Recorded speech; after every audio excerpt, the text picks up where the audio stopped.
Si usted quiere saber cuáles son las opiniones y reflexiones teóricas que realiza Pierre Bourdieu a favor de los movimientos sociales, el cuestionamiento que hace a los intelectuales, a los medios masivos de comunicación, al Estado, pero también las respuestas que él tiene a todos estos entes que forman parte de la sociedad contemporánea, está en el lugar indicado. Quédese con nosotros, yo soy Roberto Rivera y estas son Reflexiones Epistémicas. Comenzamos. La vida de los intelectuales y de los miembros de la política están supeditadas a los medios masivos de comunicación. Fuertes palabras que emite Pierre Bourdieu en su libro Pensamiento y Acción, en donde a partir de 24 documentos que se distribuyen entre entrevistas, comunicaciones de congreso, conferencias magistrales, cartas y sobre todo réplica a algunas opiniones que generan o impugnaciones que generan intelectuales en periódicos y en otros medios masivos de comunicación, incluidos la televisión francesa, porque Pierre Bourdieu fue invitado a una entrevista en una cadena de televisión francesa,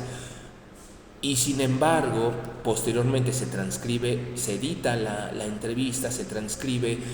y él termina haciendo una contrarréplica que no la iba a hacer a la televisión francesa. Se juntan todos esos documentos y dan cuenta del libro Pensamiento y Acción, en el cual empieza, quizá un poco influido por sus contemporáneos como Foucault, pero también con otras ideas antecesoras muy propias del marxismo, concretamente de Gramsci, donde existe la necesidad de hablar de los intelectuales orgánicos, pero también donde Gramsci, Trotsky y otros tantos exponen la necesidad de que los intelectuales nazcan de la masa obrera o de la masa oprimida. En ese sentido, Pierre Bourdieu empieza a cuestionar no solamente el contexto que está haciendo, la parte práctica del contexto que está viviendo en Francia en ese momento, en 1995, con la marcha de los desocupa, con las marchas de estudiantes, con de sindicatos, con lo que van a hacer después los globalifóbicos. Empieza a cuestionar todo eso, pero no nada más eso, sino que analiza profundamente cuál es el papel de los intelectuales que se están pronunciando en contra de esos movimientos. ¿Qué es lo que está promoviendo? ¿Qué es lo que está detrás de esa opinión de los intelectuales? Para caer en cuenta, y ahí es donde empieza la fuerte reflexión de Pierre Bourdieu, de que los medios masivos de comunicación estaban manipulados o que están manipulados por la élite política o la élite económica. En términos de Adam Smith serían los industriales. Estaban manipulando la opinión pública, estaban manipulando lo que los intelectuales deben decir y lo que la población a pie deben creer, deben leer, deben consumir, deben leer, deben creer. En ese sentido, Pierre Bourdieu comienza a discutir qué es lo que ocurre con esos viejos discursos de la lucha obrera, viejos discursos marxistas que dan cuenta al socialismo, que dan cuenta al comunismo, que dan cuenta a estos movimientos revolucionarios, sobre todo que acontecieron en América Latina en la década de los 70, considerando que han pasado menos de 30 años y nos encontramos frente a un proceso de reivindicación del liberalismo, pero sobre todo el auge de la política neoliberalista. Ese es el marco, ese es el escenario que está tomando Pierre Bourdieu, apoyado mucho de esa madurez intelectual que le caracteriza, pero sobre todo también retomando un poco a Durkheim, donde la teoría requiere de la aplicación en el análisis de campo. O en otras palabras, en una frase un poco más popular, a la teoría le hacía falta calle, o sea, le hacía falta la vivencia. Entonces, bajo ese tenor, Pierre Bourdieu empieza a cuestionar por qué los intelectuales no se están pronunciando a favor, no se están, antes al contrario, están subrayando y están haciendo comunicados que vengan a enfatizar que son grupos, que los líderes de los movimientos sociales, de los líderes sindicales y demás, están haciendo incluso hasta actos terroristas. Se está manipulando la opinión pública a fin de que el grueso de la población que no está directamente vinculada, sea por parentesco, por opinión, sea por simpatizar con ciertos movimientos sociales, la están manipulando al grueso de la población para que el Estado tenga las bases suficientes para el uso de la fuerza pública. Pero ¿quién está detrás de todo eso? Eso es lo que se está cuestionando Pierre Bourdieu, y termina cayendo en cuenta de que tanto el Estado como los intelectuales están supeditados a los medios masivos de comunicación, y estos a su vez a una élite política. Esa élite política, que van a ser los grandes inversionistas, que van a ser los grandes empresarios, van a determinar qué es lo que se debe pensar, en qué condiciones se debe pensar, cómo es que se debe pensar, pero todo a favor del neoliberalismo y una nueva forma de neocolonialismo. En ese sentido, se va a promover nuevos movimientos armados, nuevas intervenciones militares, nuevas formas de presiones económicas que estén apoyadas desde la óptica de la sociedad, porque lo van a ver justo y necesario, incluso cuando es en contra de los mismos sectores de la población. En ese sentido, se va a acabar con toda forma de resistencia tras haber manipulado los medios masivos de comunicación, y estos,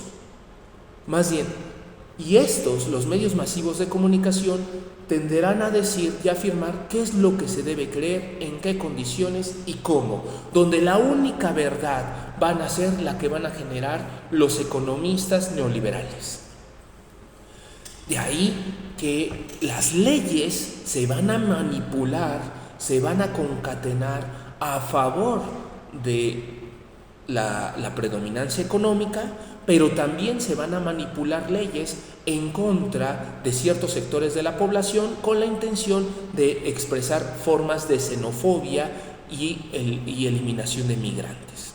Eso es el escenario que está diciendo Pierre Bourdieu. Esa es la parte fundamental del discurso que matiza en el libro Pensamiento y Acción, donde tristemente él observa que los intelectuales han doblado las manos y han generado un infantilismo intelectual a favor de los intereses económicos, sobre todo para mantener el status quo de su propia vida, generando lo que él en el Homo Academicus también viene manifestando mucho. Aquí viene, pero no solamente se queda ahí, sino que vuelve a hacer un fuerte llamado a los líderes de opinión. En ese momento no había, los celulares no alcanzaban a hacer video, no, las redes sociales no estaban tan en auge como actualmente, o sea, no, lo más avanzado eran los chats, no existía en ese momento el YouTube. Pero lo más importante es de que sí habían otras formas alternativas de comunicación, por eso se podía manipular y por eso se daban las bases para lo que Sartori después diría, o más bien que recuperaría Sartori del Homo Videns. Que quede claro aquí que Pierre Bourdieu está cuestionando fuertemente a los intelectuales que están supeditados a estos medios masivos de comunicación, a estos líderes de opiniones, a estos sindicatos que están supeditados netamente a los designios del Estado, que a su vez se supeditan a estos empresarios y a estos líderes, a estos intelectuales neoliberales. Pero una vez que matiza que discute al periódico, que discute a los congresos, que discute a la televisión, Pierre Bourdieu da también alternativas y vuelve a desempolvar la necesidad que alguna vez pronunció Trotsky, Gramsci, de que los intelectuales nazcan dentro de la masa obrera. A saber que para estos momentos de 1995 el discurso hegemónico que se está manifestando es una clase alta, una élite política que está desligada de la clase media o desligada de la clase proletaria, es decir, burgueses sin proletarios. Ese es el matiz que quiere enfatizar Pierre Bourdieu. No obstante, Pierre Bourdieu no descuida el papel de la ideología, el papel de la libertad de pensamiento y sobre todo el compromiso que tienen que tener los intelectuales, los líderes de movimiento y de opinión para hacerse responsables de lo que ellos emiten y de lo que ellos generan. He ahí ese compromiso, he ahí esa cuestión fundamental que nos invita a la reflexión y que nos invita a desempolvar la importancia de que la teoría es bonita siempre y cuando se lleve a la acción social, siempre y cuando tenga una repercusión en la crítica, en el análisis y donde nos vuelve a recordar que sin importar los grados académicos, las posturas académicas, sin importar también la popularidad que tenga, todos estamos sujetos a equivocarnos y sobre todo esta idea de que quien utiliza las redes tiene un fuerte compromiso social, una fuerte responsabilidad moral y ética por el medio y el contenido que transmite. He ahí la importancia que yo le encuentro a este importante libro de pensamiento y acción desde Pierre Bourdieu, donde nos permite ver un panorama que trasciende desde el siglo XX al XXI, donde los nuevos discursos van a ser en torno a la economía, en torno a nuevas formas de colonialismo, y ver cómo este nuevo matiz, donde el neoliberalismo se combina con la ideología supeditando al Estado, va a tener implicaciones contemporáneas en la repartición y organización del mundo en el siglo XXI. No es gratuito el nuevo escenario político que se está haciendo en contextos de este año, del 2025. No es gratuito la emergencia de grupos de extrema derecha que están tomando países, que son los líderes que están tomando los líderes políticos, y tampoco es gratuito el regreso a una suerte de xenofobia, pero también a un proceso de radicalismo político. No es gratuito las nuevas presiones económicas que va a sufrir el tercer mundo, América Latina, o África, por parte de la Unión Europea o de los Estados Unidos. Interesante contexto. ¿Por qué no es gratuito? Porque ya se ha venido, Pierre Bourdieu ya nos estaba dando una alerta sobre